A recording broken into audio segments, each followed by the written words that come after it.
This week's question on my video blog comes in this form. A parent writes, I know my son will eventually learn about masturbation. I don't like to think about it, but in our day it doesn't make sense to talk to my son about sex and the dangers of pornography while neglecting the subject of masturbation. So my question is this: when and how do I have this awkward conversation? I'd start by saying, I think you're right for asking this question, and you frame it well. It is an awkward conversation, but what we have to realize is this: either we will educate our children about sex, or the world will be happy to do it for us. The past generation learned about sex in the locker room and sleepovers. The current generation will learn about sex from internet on the computer unless we speak up to tell them. And so that raises the first question that you ask, which is when? When do I have this conversation with my kids? Now, I can't give an exact age recommendation. I think there'll be several factors that lead to a fluctuation of when that is done. But I do think we can give a before, an after, and a physical maturation marker that gives us guidance on that. Now, in terms of before, you want to have this conversation before your son hears about masturbation from friends at school. There's great value in being the first person to frame a subject like this. By going first, you get to select language, you get to select the tone of the conversation, you get to select the setting of the conversation. Instead of your son coming to you with language that you don't know what they're going to describe at a time that you're not prepared for, to drop a question on you, and then you are reacting, and because you're caught off guard, it looks like their friends at school actually know more about sex than you do. Now, the other side of that is after. This conversation should occur after you've already begun to talk to your children about what sex is and how that works. Trying to explain masturbation without a basic understanding of sex would just create more questions than it solves. Now, in terms of a physical maturation marker, whenever you begin to notice evidence that your child is experiencing nocturnal emissions or wet dreams, that would be a time to begin this conversation. They already have questions and they're wanting to understand what's going on. They've seen some of the effects of masturbation, and so they're in a much better spot to understand that conversation. And so that brings us to the second part, which is how do we have this conversation? And the first thing I would say there is that the tone of this conversation needs to be relaxed. You need to appear comfortable with the subject.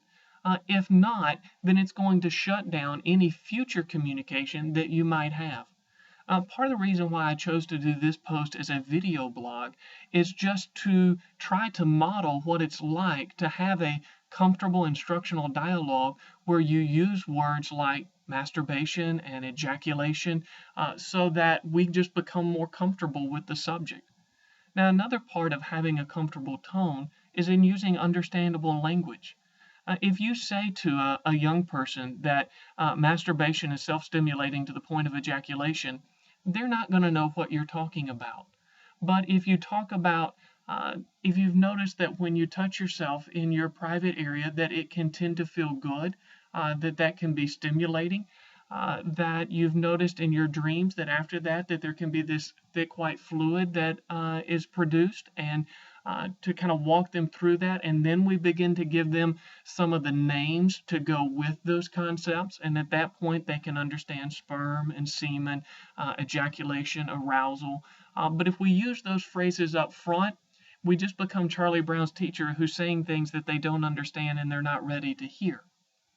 Now, another piece of advice on how to have this conversation is simply that unless there has already been exposure to pornography, then this initial conversation probably should not bring up the subject of pornography. Because when you bring up pornography, you immediately go into a moral arena. You bring up something where you're again raising questions that you're not completely prepared, or they're not prepared to hear the answer for that. And so initially we want to talk to them about sex in a way that it is a good gift, that it is something that God gave us for marriage, and your body is getting ready for that, even though that physically you're not there yet. Now, in terms of when you begin to bring up that conversation of pornography, If you begin to notice your son having an interest in girls, he's probably not slick enough that his head won't begin to turn and you can't tell that that's there. If you see things on the computer where he's beginning to explore to try to understand things about girls, then at that point you do want to bring up the subject of masturbation in the context of lust and pornography. You want to talk about what it is to honor women. Now, in making the appeal, when we're talking about masturbation alone, I think it's best not to use a guilt based appeal, but instead a wisdom based appeal like we find in Scripture, where we see in the Song of Solomon, chapter 2, verse 7, chapter 3, verse 5, chapter 8, verse 4, where there is this repeated refrain, which I think gives us implication that this shouldn't be a single conversation, but this repeated refrain of do not stir up or awaken love until it pleases. That we want to see that refraining from masturbation is something that's for their protection. Oftentimes, how many of us have believed the lie that if I masturbate, it's going to make my desire for sex less?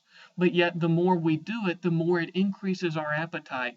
And as we talk about masturbation and we introduce this subject in a safe, wholesome way, if we can go ahead and debunk that myth, we will have served our children very well.